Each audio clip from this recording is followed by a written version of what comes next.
আজকে class 11-এর second unit বা chapter number 2 অর্থাৎ পরমাণুর গঠন নিয়ে আমরা আলোচনা করব।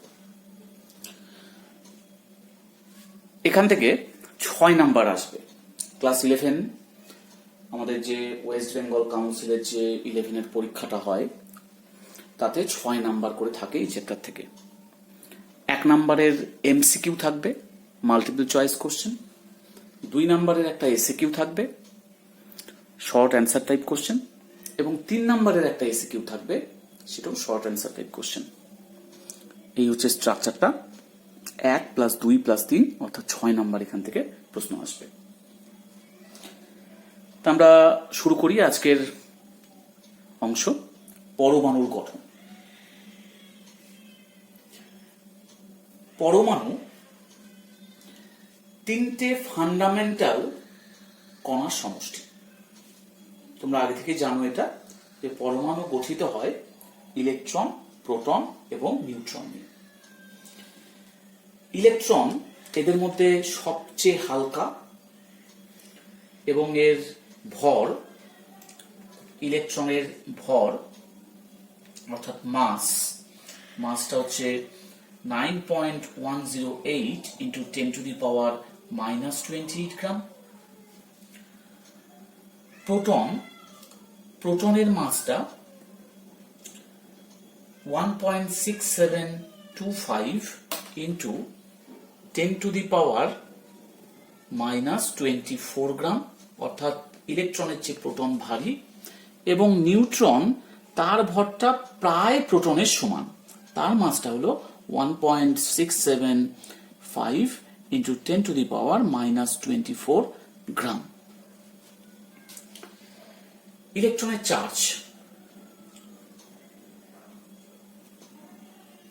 চার্জ হচ্ছে -4.8 into 10⁻⁻10 ESU ইলেকট্রোস্ট্যাটিক ইউনিট, বা -1.602 into 10⁻⁻19 কুলম্ব। প্রোটনের চার্জটা একই রকম, অর্থাৎ ইলেকট্রনের সাথে সমান, শুধু এখানে মাইনাসের জায়গায় প্লাস আসবে, +4.8 10⁻⁻10 ESU, বা +1.602 into 10⁻⁻19 কুলম্ব। নিউট্রনের কোনো চার্জ নেই, অর্থাৎ নিউট্রন নিস্তড়িত। বর্তমানে মনে করা হয় যে এই যে প্রোটন এবং নিউট্রন, এরা সবাই খুব ছোট ছোট কণা, তার সমষ্টি নিয়ে গঠিত। এই ছোট কণাগুলিকে বলা হয় কোয়ার্ক, QUARK। এই কোয়ার্ক কণার সমন্বয়ে প্রোটন তৈরি হয় এবং নিউট্রন তৈরি হয়। এই কোয়ার্ক, ইলেকট্রনের এই যে চার্জ আসলো, এটাকে আমরা -1 একক বলতে পারি। তাহলে প্রোটনের যে চার্জটা আসছিল, সেটাকে আমরা +1 একক বলতে পারি। অর্থাৎ ইলেকট্রন এবং প্রোটনের চার্জ সমান, একটা শুধু নেগেটিভ আর একটা পজিটিভ। একটি প্রোটন একটা ইলেকট্রনের তুলনায় কত গুণ ভারী, আমরা একটু এটা হিসাব করে দেখি কত গুণ ভারী। তাহলে প্রোটনের মাস আছে, প্রোটনের ভর, তাকে যদি আমরা ইলেকট্রনের ভর দিয়ে ভাগ করে দিই, তাহলে আমাদের যেটা দরকার সেটা আমরা পেয়ে যাব। তাহলে প্রোটনের ভরটা 1.6725 into 10⁻⁻24 গ্রাম। ইলেকট্রনের ভর 9.108 into 10⁻⁻28 গ্রাম। ভাগ করলে দেখা যাবে এটা 1836 হবে, 1836। তাহলে আমরা বলতে পারি যে MP = 1836 into ME, অর্থাৎ একটা ইলেকট্রনের যা ভর, তাকে 1836 দিয়ে গুণ করলেই প্রোটনের ভর পাওয়া যাবে। অর্থাৎ প্রোটন ইলেকট্রনের তুলনায় 1836 গুণ ভারী। একইভাবে যদি আমরা নিউট্রনের মাস অর্থাৎ নিউট্রনের ভর এবং তাকে যদি আমরা ইলেকট্রনের ভর দিয়ে ভাগ করে দিই তাহলে আমরা পাবো 1839। তাহলে আমরা বলতে পারি যে একটা নিউট্রন একটা ইলেকট্রনের তুলনায় প্রায় 1839 গুণ ভারী। এবার আসি আমরা হাইড্রোজেনের রেখা বর্ণালী, লাইন স্পেকট্রা অফ হাইড্রোজেন। একটি তড়িৎমক্ষণ নলের মধ্যে যদি আমরা অল্প চাপে কিছু পরিমাণ বিশুদ্ধ হাইড্রোজেন গ্যাস নিই এবং তারপরে যদি আমরা উচ্চ বিভব পার্থক্য ঘটিয়ে তড়িৎমক্ষণ করি তাহলে দেখতে পাবো যে হাইড্রোজেন পরমাণুগুলি এক্সাইটেড হয়ে কিছু পরিমাণ শক্তি বিকিরণ করবে। নির্গত বিকিরণকে আমরা যদি বর্ণালী বীক্ষণ যন্ত্রে রাখা যে প্রিজমটি তার মধ্য দিয়ে চালনা করি তাহলে সেই নির্গত বিকিরণটি প্রিজমের মধ্যে দিয়ে যাওয়ার পর বর্ণালী উৎপন্ন করে অর্থাৎ স্পেকট্রা উৎপন্ন করে, যেটি সাদা আলো যে রকমের স্পেকট্রা উৎপন্ন করত অর্থাৎ বেনিয়াস ও হকলা ভিবজিওর যে নিরবচ্ছিন্ন স্পেকট্রাম উৎপন্ন করত সেরকম কিন্তু নয়। এক্ষেত্রে প্রাপ্ত বর্ণালীতে প্রাপ্ত স্পেকট্রামে বিচ্ছিন্নভাবে বিভিন্ন তরঙ্গ দৈর্ঘ্য বিশিষ্ট আলোক রেখার সৃষ্টি হয়।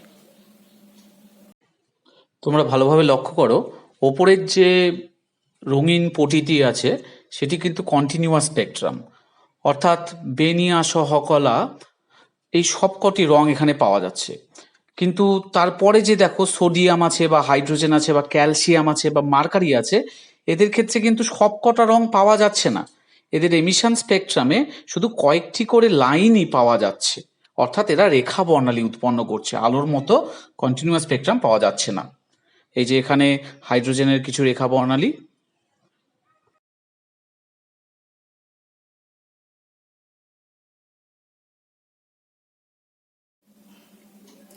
অর্থাৎ তোমরা ছবিতে দেখলেই যে এই রেখাগুলি পরস্পর থেকে কিছু অন্ধকার স্থান দ্বারা পৃথকীকৃত থাকে অর্থাৎ এক একটি রেখা বর্ণালী উৎপন্ন হয়। এই রেখা বর্ণালীকেই ইংরেজিতে বলা হয় লাইন স্পেকট্রা।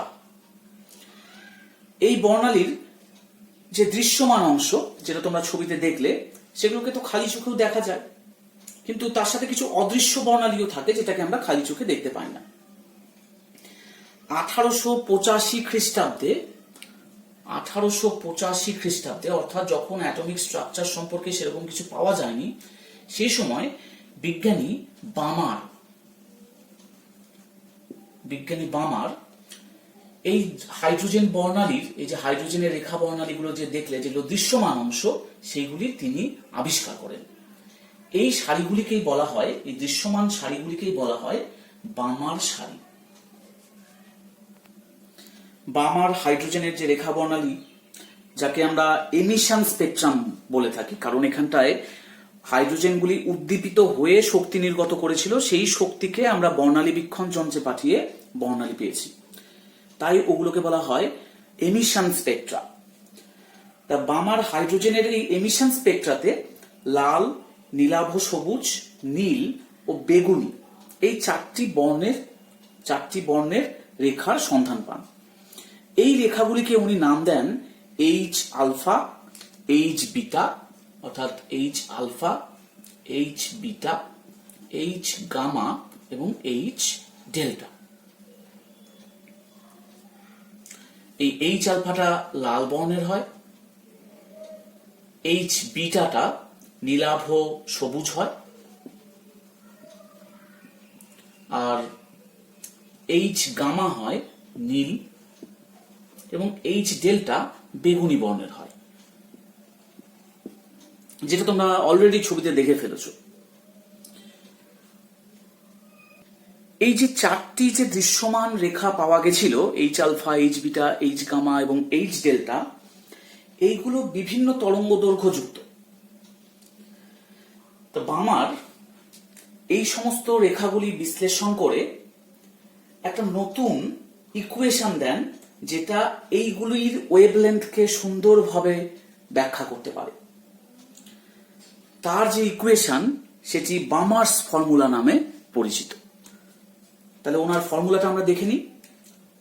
উনি যে ফর্মুলাটা প্রপোজ করেন সেটা এরকম, lambda equals to K N square by N square minus 4, এটি বামার্স ফর্মুলা।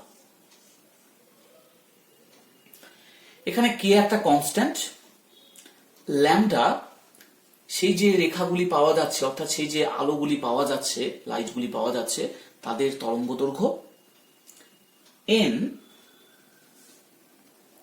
ইন্টিজার অর্থাৎ পূর্ণ সংখ্যা যার মানটা 3 থেকে শুরু হয়, 3, 4, 5 ইত্যাদি। তো খেয়াল রাখতে হবে উনি যখন এই ইকুয়েশন দিয়েছিলেন তখন কিন্তু অ্যাটমিক স্ট্রাকচার সম্পর্কে সেরকম কিছু পাওয়া যায়নি, মানুষের হাতে সেরকম কিছু ছিল না। উনি জাস্ট এই রেখাগুলিকে ব্যাখ্যা করে তার একটা ওয়েভলেন্থ রিলেটেড অর্থাৎ তরঙ্গ দৈর্ঘ্য রিলেটেড একটা ইকুয়েশন, একটা এক্সপ্রেশন দেন। আমরা জানি lambda equals to C by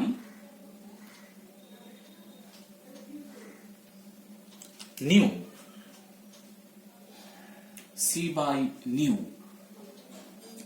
lambda তরঙ্গ দৈর্ঘ্য, সি শূন্য মাধ্যমে আলোর গতিবেগ এবং নিউ হচ্ছে ওই আলোর কম্পাঙ্ক। আবার আমরা ল্যামডাকে এইভাবেও লিখতে পারি 1 by new bar. New bar মানে তরঙ্গ সংখ্যা। তাহলে আমরা কি পেলাম? নিউ মানে কম্পাঙ্ক, নিউ মানে কম্পাঙ্ক এবং নিউ বার মানে তরঙ্গ সংখ্যা। তাহলে এই রিলেশনটা আমাদের কাজে লাগবে বিভিন্ন প্রবলেম সলভ করার ক্ষেত্রে। তাহলে আমরা লিখতে পারি নিউ বার মানে কি? নিউ বার মানে 1 বাই ল্যামডা। নিউ বার মানে 1 বাই ল্যামডা। আমরা যদি এই যে বামারের ইকুয়েশনটা তাকে যদি এখানে পুট করি ল্যামডার জায়গায়, তাহলে কি পাবো? তাহলে পাবো N square minus 4 by K N square. একবারে উল্টে বসিয়ে দিলাম। তাহলে 1 by K minus 4 by K into 1 by N square. এটাকে এবার লিখতে পারি 4 by K into 1 by 2 square minus 4 by K into 1 by N square. কি করে লিখলাম? এখানে 4 আর 2 স্কোয়ার কেটে যাবে, তাহলে আলটিমেটলি এটাই থাকলো। যদি আমরা কমন নিই 4 বাই কে কে যদি কমন নিই তাহলে পড়ে থাকবে 1 by 2 square minus 1 by N square. এখন আমরা এই 4 বাই কে যেটা আসলো তাকে যদি আমরা আর ধরে নিই, একটা নতুন কনস্ট্যান্ট, তাহলে আর into 1 by 2 square minus 1 by N square. তাহলে আমরা কি পেলাম? নিউ বার মানে তরঙ্গ সংখ্যা ইকুয়ালস টু একটা কনস্ট্যান্ট ইন্টু ভেতরে এই রাশিটা। এইটা বামারের যে ইকুয়েশন তার একটা পরিবর্তিত রূপ। এটাকেও বামার্স ফর্মুলাই বলে, কারণ মেন যে ফর্মুলা ছিল তার থেকে আমরা এই ইকুয়েশন পৌঁছাচ্ছি এবং এটা more convenient than the earlier formula. তাহলে এবার এন এর মান যদি 3 হয় তাহলে আমরা কি রেখা পাবো? তাহলে আমরা যে রেখাটা পাবো তাকে আমরা বলবো এইচ আলফা। অর্থাৎ এইচ আলফা রেখাটার এন এর মান 3 ধরলে এইচ আলফা রেখাটার তরঙ্গ সংখ্যা বা তরঙ্গ সংখ্যা থেকে আমরা তরঙ্গ দৈর্ঘ্য বের করে ফেলতে পারবো। এন এর মান যদি 4 বসাই তাহলে আমরা এইচ বিটা রেখাটির তরঙ্গ সংখ্যা বের করতে পারবো। এন এর মান 5 বসালে একইভাবে আসবে এইচ গামার ক্ষেত্রে, এন এর মান 6 বসালে একইভাবে আসবে এইচ ডেল্টা রেখাটির ক্ষেত্রে। বামারের যে ইকুয়েশনটি, এই ইকুয়েশনটা কিন্তু শুধুমাত্র দৃশ্যমান বর্ণালীর ক্ষেত্রে। হাইড্রোজেনের যে 4টা দৃশ্যমান বর্ণালী পাওয়া গেছিল সেই 4টে দৃশ্যমান বর্ণালীর ক্ষেত্রে এই ইকুয়েশনটা প্রযোজ্য হয়। তা বামারের কিছু পরে আরো 5 জন বিজ্ঞানী উন্নততর বর্ণালী বীক্ষণ যন্ত্র ব্যবহার করে আরো কিছু রেখা বর্ণালী আবিষ্কার করলেন। এগুলো কেউই দৃশ্যমান ছিল না, সবটাই ইনভিজিবল টু হিউম্যান আই। একমাত্র বামারেরটাই দৃশ্যমান।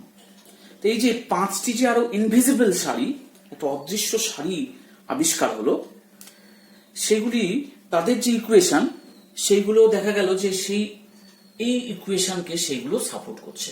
অর্থাৎ নিউ বার 3 স্কোয়ার মাইনাস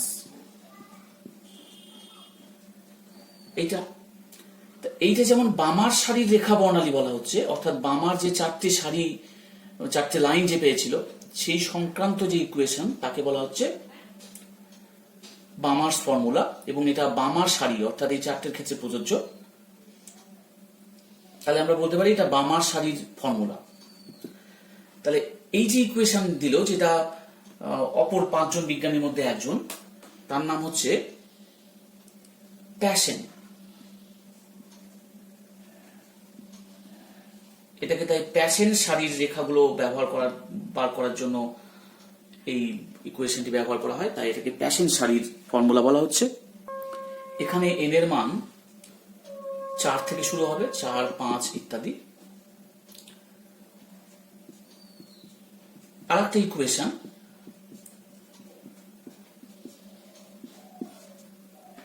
এই দিয়েও যে অদৃশ্য রেখাগুলো আছে তাদের কিছু অংশকে ব্যাখ্যা করা গেল। এইটাকে বলা হবে ব্র্যাকেট সারি, যেহেতু বিজ্ঞানী ব্র্যাকেট উনি এটার পিছনে যুক্ত ছিলেন, তাই ব্র্যাকেট সারি বলা হবে, ব্র্যাকেট সারির ফর্মুলা। উনি যে অদৃশ্য রশ্মিগুলো আবিষ্কার করেছিলেন তাকে ব্যাখ্যা করার জন্য এই ফর্মুলাগুলো লাগে। প্যাশেন যে অদৃশ্য সারিটা আবিষ্কার করেছিলেন তাকে ব্যাখ্যা করার জন্য এই ফর্মুলা লাগে। তাহলে এটা ব্র্যাকেট সারির ফর্মুলা। এখানে n এর মান শুরু হয় 5, 6 ইত্যাদি। এবার অপর একটা অদৃশ্য সারি, সেটা আর একজন সায়েন্টিস্টের নাম অনুযায়ী এখানে 5 স্কোয়ার থেকে শুরু হচ্ছে, এটাকে বলা হচ্ছে ফুন্ড সারি। উনি যে অদৃশ্য রেখাগুলি আবিষ্কার করেছিলেন সেইগুলোকে ব্যাখ্যা করার জন্য এই ইকুয়েশন লাগে। এখানে n এর মান 6 থেকে শুরু হবে, 6, 7। আর একটা সারি যাকে হামফ্রিস সারি বলা হচ্ছে, সেটির ফর্মুলা এরকম।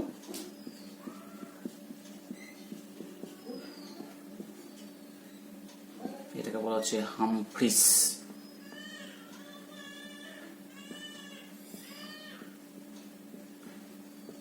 এখানে n এর মানটা 6 এর পরে, মানে 7 থেকে শুরু হবে।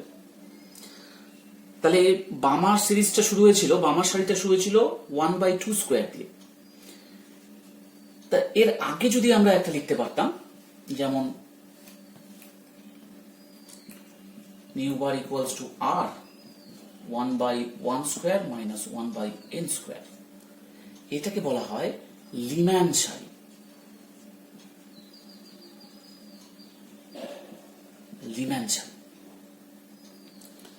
তাহলে এই 5টা যে সারি তৈরি হয়েছিল, এই 5টা সারি সবটাই কিন্তু ইনভিজিবল টু হিউম্যান আই। এইগুলো বামারের পরে আবিষ্কার হয়েছে এই সারিগুলো, এবং বিভিন্ন বিজ্ঞানীর নাম অনুযায়ী সেই নামগুলো দেওয়া হয়েছে। কিন্তু একমাত্র বামারের সারি ছিল দৃশ্যমান।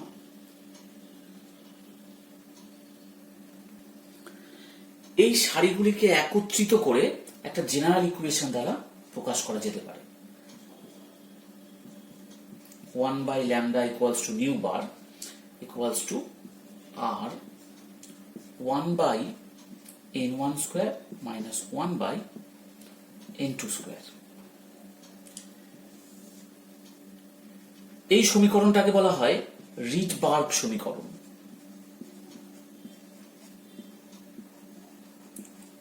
রিডবার্গ সমীকরণ। এখানে যদি n1 এর মান 1 হয় এবং n2 এর মান যদি 1 এর বেশি, অর্থাৎ 2, 3, 4 হলো, তাহলে আমরা তখন তাকে বলবো লিম্যান সারি, লিম্যান সিরিজ বা লিম্যান সারি। এবং এটা কিন্তু ইউভি রেঞ্জে যে তরঙ্গগুলো আমরা পাবো, যে আলোগুলির জন্য ওই রেখাগুলো পাচ্ছি, সেগুলো কিন্তু ইউভি অঞ্চলের, অর্থাৎ অতি বেগুনি রশ্মি অঞ্চলের। তাই ওগুলোকে খালি চোখে দেখা যায় না ওই রশ্মিগুলিকে। যদি n1 এর মান 2 হয় এবং n2 এর মান 2 এর থেকে বেশি হয়, তাহলে আমরা কি পাবো?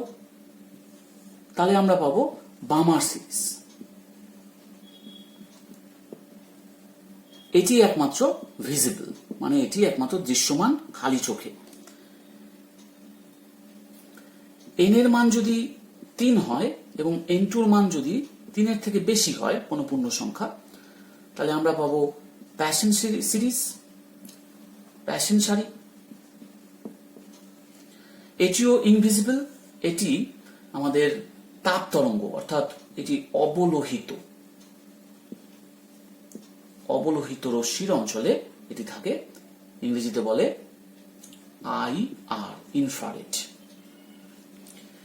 যদি n1 এর মান 4 হয় এবং n2 এর মান যদি গ্রেটার দ্যান 4 হয়, তাহলে আমরা যেটা পাবো সেটা হচ্ছে ব্র্যাকেট সিরিজ। এটিও অবলোহিত, এটিকে বলা হয় ফার IR, এটিও দেখা যায় না, বা অতি অবলোহিত।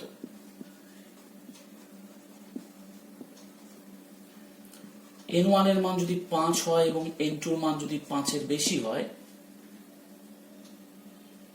তাহলে আমরা তাকে বলবো ফুন্ড সিরিজ, এবং এটিও ফার IR রেঞ্জ।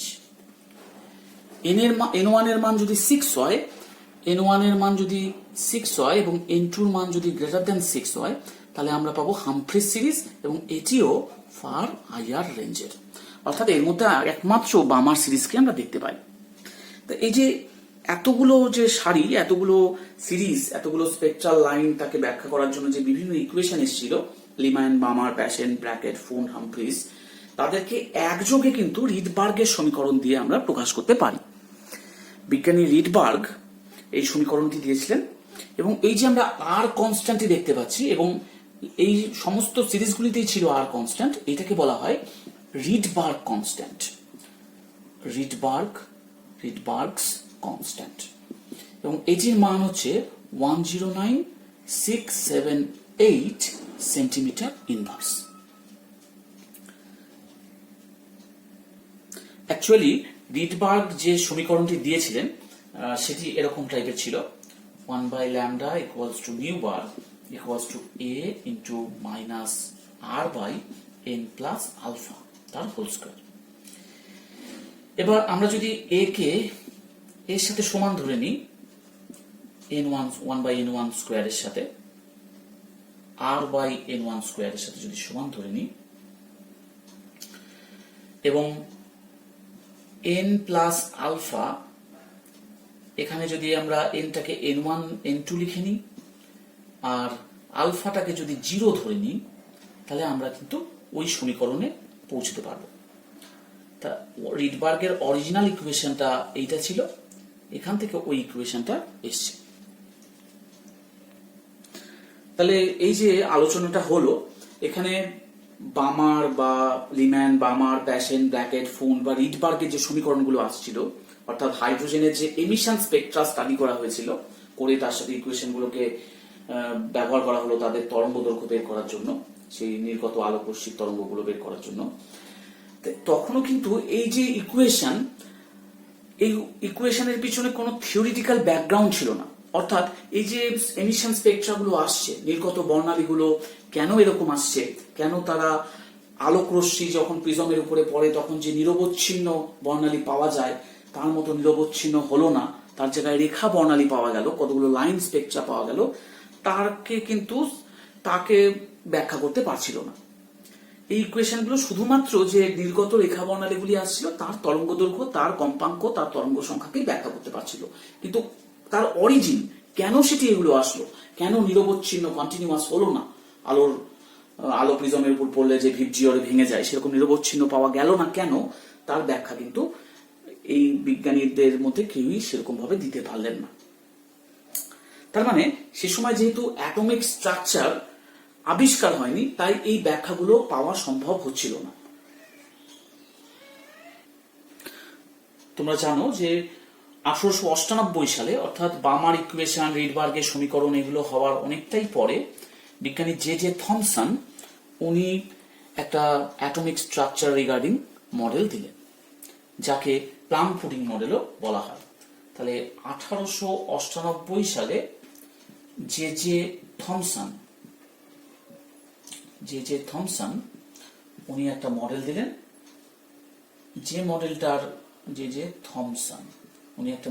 যে মডেলটাকে বলা হচ্ছে প্লাম পুডিং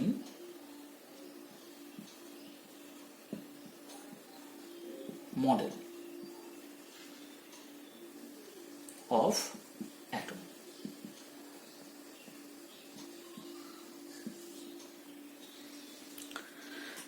এই প্লাম পুডিং মডেলের মধ্যে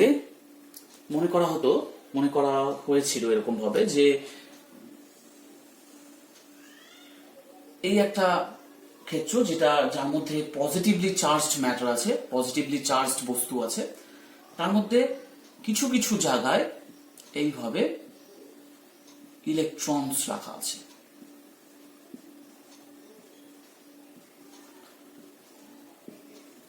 অর্থাৎ গোটা ক্ষেত্রটাই, এই যে গোল যে গোটা ক্ষেত্রটাই, এটা পজিটিভ চার্জের সমুদ্র, তার মধ্যে ইলেকট্রনকে কিছু কিছু জায়গায় রাখা আছে। এইগুলো মাইনাস গুলোকে বলছি আমরা ইলেকট্রন, আর গোটায় যে ক্ষেত্রটাই এটাই পজিটিভ চার্জের ক্ষেত্র। এটাই atomic structure according to J Thomson. কিন্তু এই স্ট্রাকচারের অনেক কিছু লিমিটেশন ছিল, তারা সম্পূর্ণভাবে সেই লাইন স্পেকট্রাগুলোকে ব্যাখ্যা করতে পারছিল না, আরো এরকম অনেক কিছু তার লিমিটেশন ছিল। সেই জন্য পরবর্তীকালে বিজ্ঞানী লর্ড রাদারফোর্ড উনি একটা নতুন অ্যাটমিক স্ট্রাকচার নিয়ে আসলেন, যেটা রাদারফোর্ডের পরমাণু মডেল নামেও পরিচিত।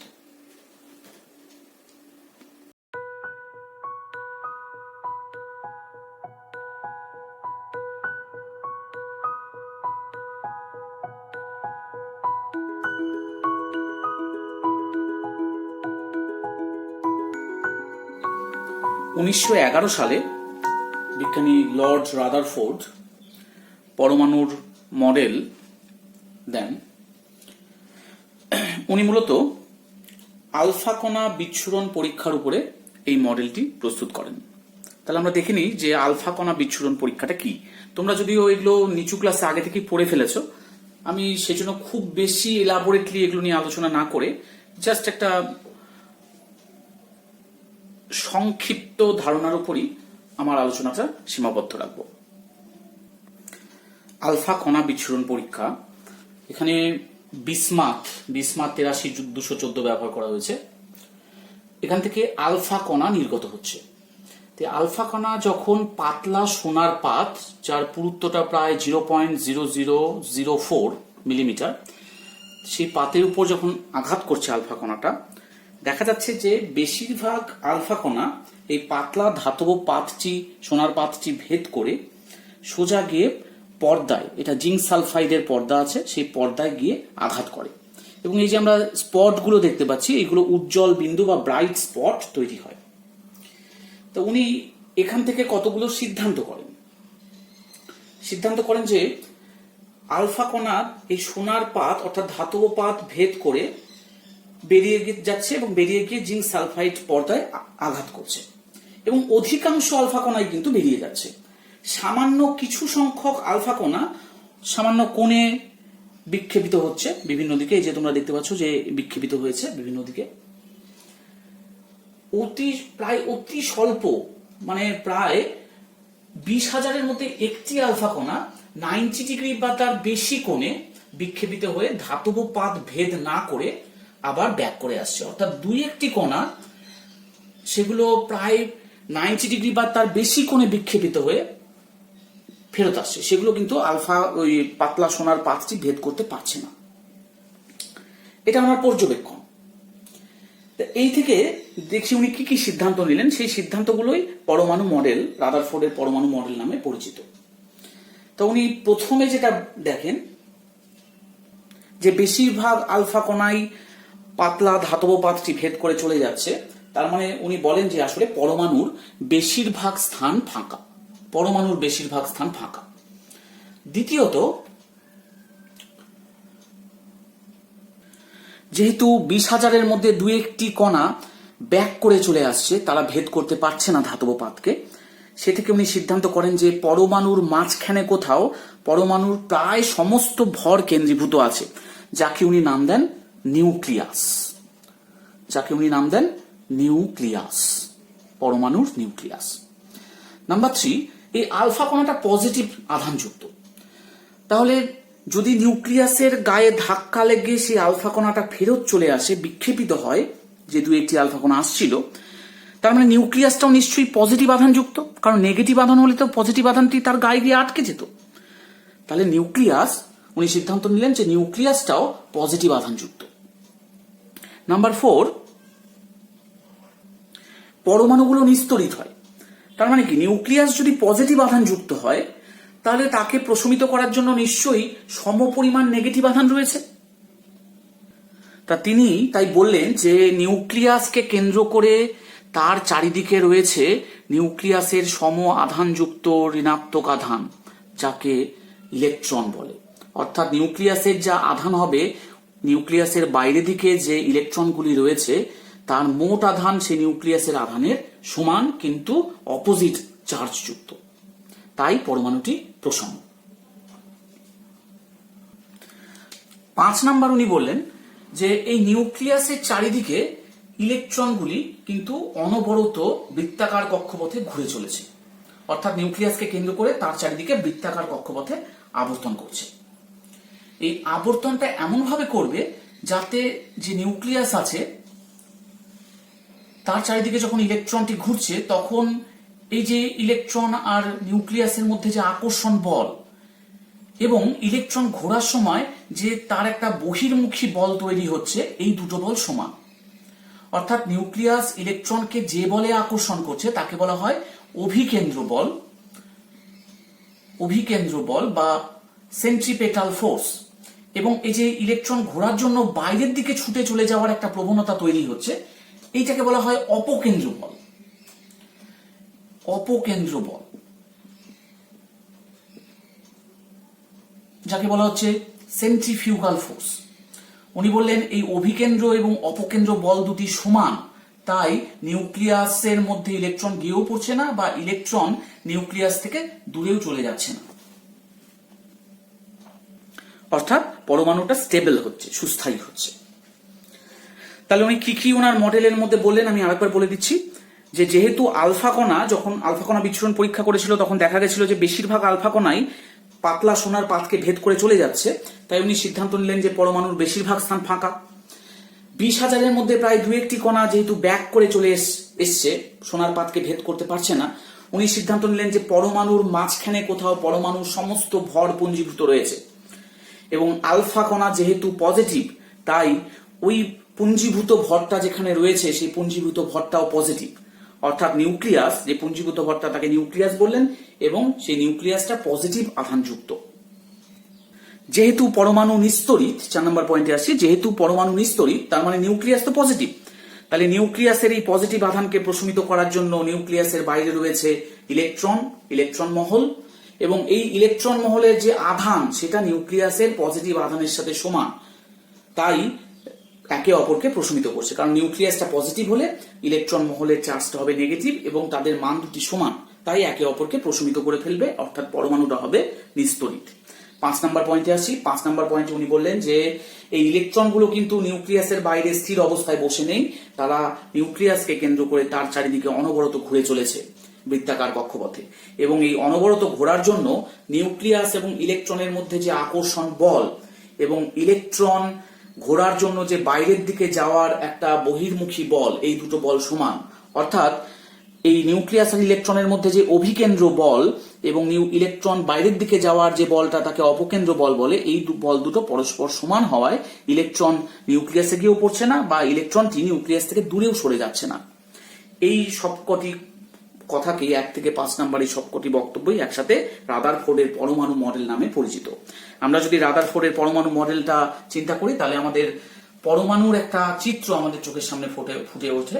সেটা হচ্ছে হাইড্রোজেনের ক্ষেত্রে কি হবে, মাঝখানে আছে নিউক্লিয়াস এবং তার চারিদিকে বৃত্তাকার কক্ষপথে ঘুরে চলেছে ইলেকট্রন। অর্থাৎ আলফা কণা বিচ্ছুরণ পরীক্ষার সাথে আমরা মডেলটিকে এবার তুলনা করতে পারি। তো পরমাণুর যদি গঠন চিত্র এরকম হয়, এটা আমরা হাইড্রোজেন পরমাণুর ক্ষেত্রে গেছি। এবার এখান দিয়ে যদি আলফা কণা পাস করানো হয় তাহলে কি হবে? তা আলফা কণা বেশিরভাগ জায়গায় যেহেতু ফাঁকা, তাই আলফা কণা বেরিয়ে চলে যাচ্ছে। এই যে এই আলফা কণা বেরিয়ে চলে গেল এবং এই আলফা কণাটি বেরিয়ে চলে গেল। সেটা অধিকাংশ ক্ষেত্রেই হচ্ছে। কয়েকটি আলফা কণা যারা নিউক্লিয়াসের কাজ দিয়ে যাচ্ছে তারা কিন্তু নিউক্লিয়াস থেকে সামান্য বিক্ষেপিত হয়ে এই দিকে চলে গেছে। কেন গেছে?